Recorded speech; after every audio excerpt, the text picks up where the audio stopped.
Ready? 1, 2. Good evening, ladies and gents.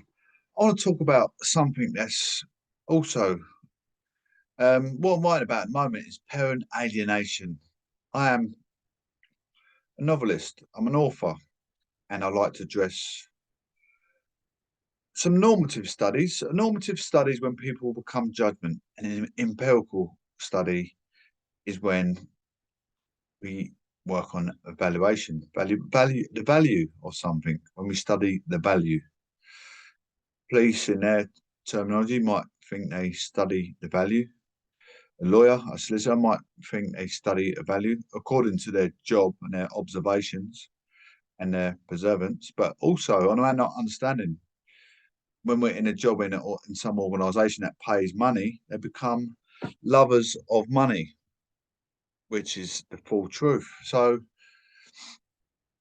on my own understanding and my empirical study, as the majorityism would understand, and humanitarian as I am, because I'm an author, I'm going to show you the parent alienation across the UK, and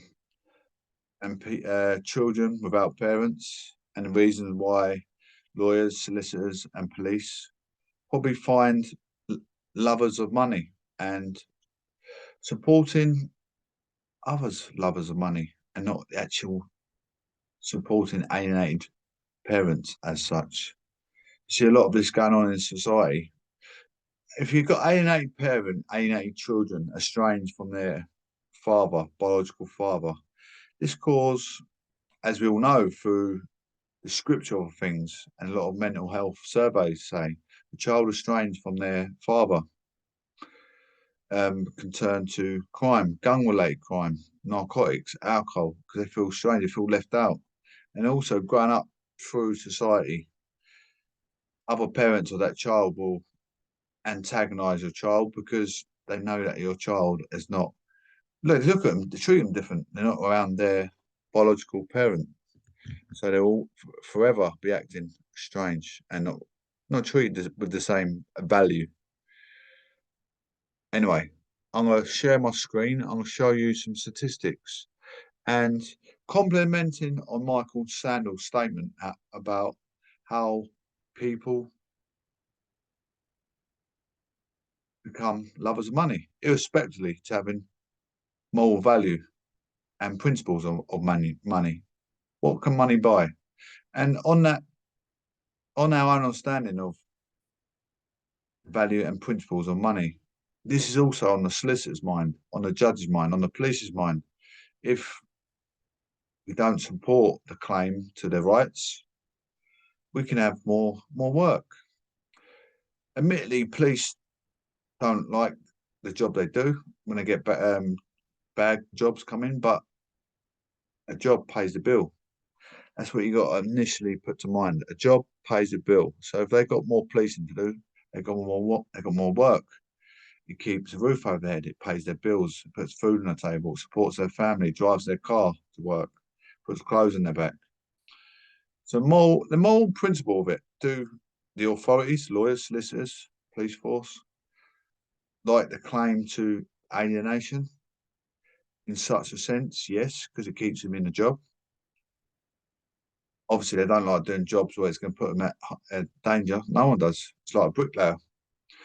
Are they going to work in the snow? Not going to want to because it's going to cause them pain. But anyway, I'm not putting authorities or organisations down. I'm just speaking from an empirical perspective, looking in, just so you know.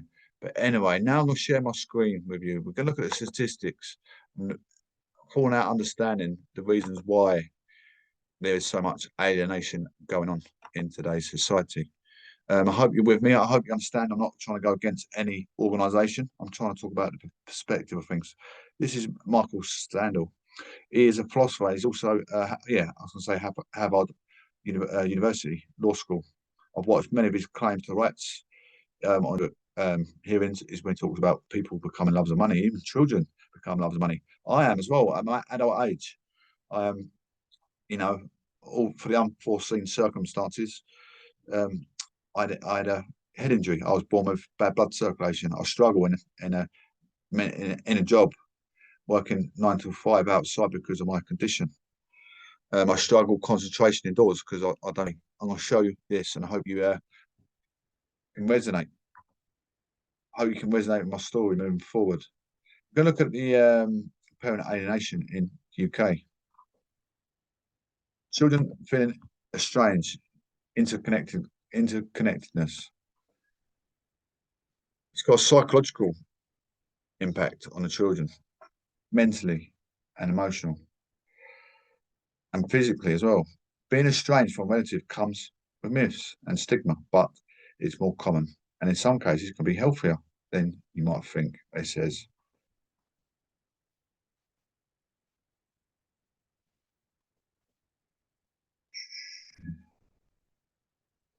Found 10% of mothers we currently estranged.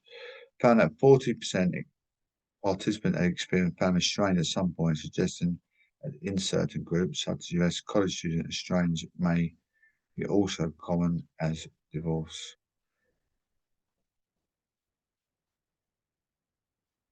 Um, Hang on a sec. We're trying to find out about alienated uh, children away from their parents. This is not about their parents, it's about relatives. Uh, but as we know, um, in mental health statistics, being alienated from your biological parent can have not a massive effect on a child's well-being. The best study is in the actual one I found in the US, which I'll show you in a minute. Although this is about the US too. Ah, it might be this one still. Okay. Anyway, bear with me a second. Anyway, I hope you find facts. Your parents living alone across UK. I mean, there's about 38 million people in UK. So where's that gone? Where was that statistics gone? Just lost it. Let's find it again. It's down, I think. Bear with me.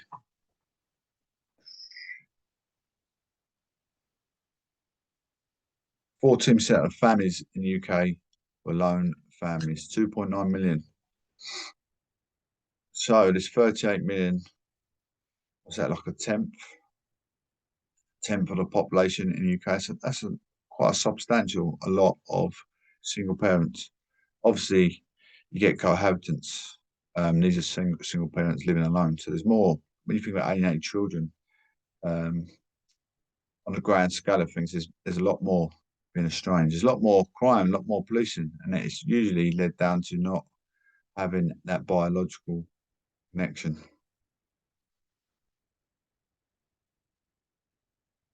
Organisation not helping it sooner rather than later. Absolutely. Anyway, psychology today. This is from a state university. 22 Americans, equivalent of the population, reporting to have a non-reciprocated alienated relationship with their offspring. 7% of 22 million. So let's say 10%.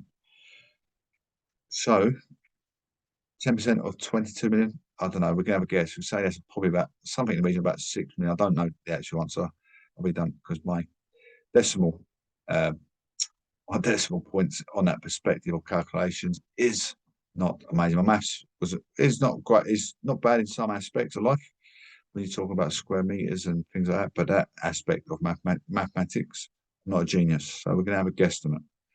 Around about 8 million, I reckon. At a hazard of a guess. Oh, I am a hazard when it comes to them kind of mathematics. Absolutely, completely. Anyway, thank you ever so much, ladies and gents, for listening. Actually, there's one more thing I wanted to address before we leave, which I found in a verse. Uh, so, as I expression this, a problem shared is a problem halved. And I hope this opens up the eyes to the injustice within the system of things that we are facing today through all the trials and tribulations. Moving forward, how can we make this better for alienated children, alienated parents, and obviously those ones trying to keep those children estranged. Make them try to understand, come to terms with joining arms. Not joining arms, but falling on your own understanding. You don't have to go with traditional of things and break that chain. Let the children see the best of both worlds and stop making them estranged from their biological parents. It's very, very, very important, isn't it? Absolutely. Anyway, I want to say good night, God bless, and I hope you found this quite insightful of the empirical study.